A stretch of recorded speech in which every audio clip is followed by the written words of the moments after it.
देवीं वादमधरयन्त देवास्तां विश्वरूपाः पशवो वदन्ति शानो मन्त्रेषु मोढ्यं दहानादे निर्वागस्नानपतिष्ठितैतो अयं मुहूर्तः सममुहूर्तोऽस्तु यादत् मुहूर्तकाले सूर्यादीनां नवानां ग्रहाणां ये ये ग्रहाः अत्यन्त आनुकूल्यता फलसिद्धिरस्तु।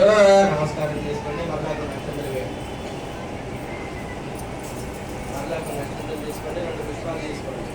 श्रीदमर्धनमानन्दागन्दलं सुरसेवितं वदेहं लोककर्तारं विश्वरणमानमव्ययो रागादिन्मुखास्वन्नि श्रीमदाधिशक्तिमब्रह्मस्वरूपाभ्याम् उमामहेश्वराभ्यां नमः लक्ष्मीनारायणाभ्यां नमः वाणीहिरण्यरवाभ्यां नमः शजीपुरन्दराभ्यां नमः संज्ञाभास्कराभ्यां नमः మరలా కొన్ని అక్షంతలు రెండు పుష్పాలు తీసుకోండి మీ యొక్క తల్లిదండ్రులకి మీ యొక్క గురుదైవానికి మీ యొక్క కులదైవానికి యథాశక్తిగా మనస్ఫూర్తిగా నమస్కారం చేసుకోండి మనసులో చేసుకున్న తర్వాత ఆ యొక్క అక్షంతులు ఆ కలశం వద్ద వడ్డించి నమస్కారం చేసుకోండి మాతా పితృభ్యాం నమః అగ్నే నమః సర్వేభ్యో దేవేభ్యో మహాజనేభ్యో నమో నమః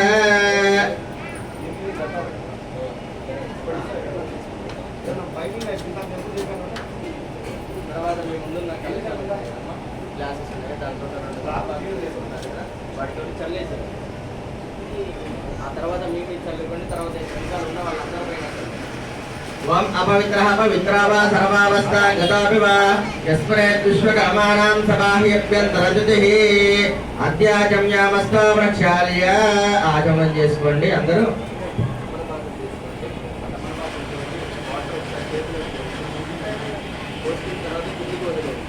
మళ్ళీ ఒకసారి చేతిలో కొట్టుకుంటే మళ్ళీ ఒకసారి చేతిలో కొట్టుకుని కింది కొట్టుకుని ఓం విశ్వకర్మణే స్వాహ ఓం సనాతనాయ స్వాహ ఓం జగన్మయాయ స్వాహ ఓం బ్రహ్మణే నమః ఓం కేశవాయ స్వాహ ఓం నారాయణాయ స్వాహ ఓం మాధవాయ స్వాహ ఓం గోవిందాయ నమః కొన్ని అక్షంతలు తీసుకోండి అక్షంతలు ఈ 3 వేలతో తీసుకోవాలి ఈ 3 వేలతో తీసుకోవాలి అంటున్నానంటే దీన్ని గోముఖం అంటారు ఈ గోముఖంతో మనం పూజ ఎందుకు చేయాలి గోవులు ఎన్ని దేవతలు ఉంటారు కొన్ని కోట్ల దేవతలు ఉంటారు మనం అన్నిటి కాకపోయినా కూడా మనం చేసుకునే పూజల వల్ల ఒక 108 దేవతలకైతే ప్రతి ఒక్క దేవతకైతే ఒక 108 దేవతలకైతే మనం పూజ చేసుకుంటాం మనతో పాటు ఆ 108 దేవతలు కలిసి ఈ యొక్క పూజని పాల్గొని యథాశక్తి మంచిగా అనుకూలంగా ఉండాలని చెప్పి గోముఖంతో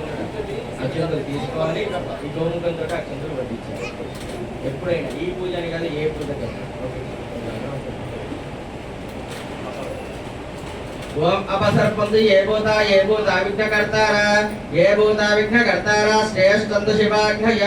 మీ ముక్కు దగ్గర వాసన చూసి మీ గురువు వెనకాల ఉండేసేయండి ఆ యొక్క అక్షంతలు ఓం ఉత్తిష్టంతు భూత పితాతాః ఏతే భూమి భారగాః ఏతే శమవిరోధేన బ్రహ్మకర్మ సమారభే కేశవకర్ణేయ మంగళ విశేషణ విశిష్టాయాం శమదినో అస్యా శ్రీమాన్ శమత గోత్రోద్భవాయ గోత్రం చెప్పండి మోతబయల గోత్రోద్భవాయ యజమానస్య నామధేయస్య గోపాలకృష్ణ నామధేయస్య స్వాతి నామధేయస్య సుచితా నామధేయస్య ఆద్వితా నామధేయస్య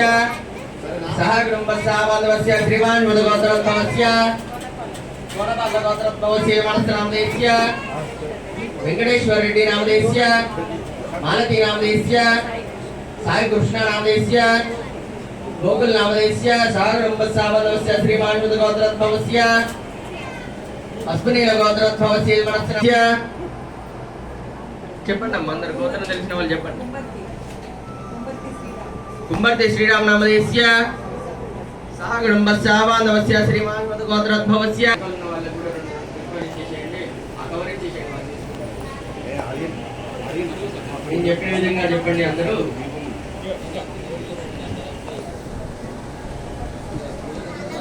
మమ